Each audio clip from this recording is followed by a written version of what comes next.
A lot of people ask me, here you send the kids up to Camp Manito-wish. What does having to rub sticks in the middle of a rainstorm to make a fire have to do with getting into Princeton?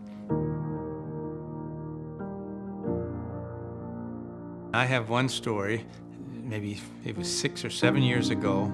This scholar calls and said, I'd like to get on Mr. Schuler's calendar. I'd like to come in and thank him. Her mother was often behind on payments, so they cut off the heat and the water when she's behind. The story goes on. It turns out that her sophomore and junior year, her high school wouldn't let her come to class because she was having seizures all the time. And her mother, single mom with 3 kids, had no health insurance. After 2 years, in desperation, she drives up to Mayo Clinic and somehow talks her way in. And Mayo, of course, immediately diagnosed her as an epileptic.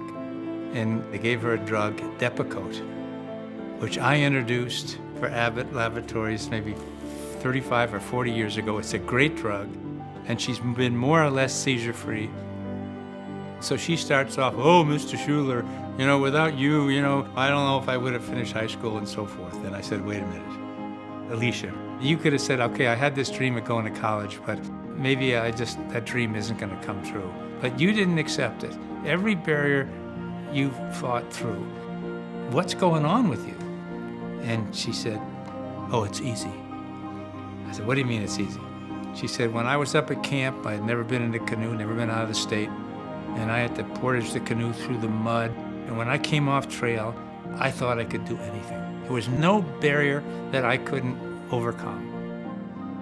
We have a tradition there where the last day, one by one, they make some pronouncement to the other kids about themselves.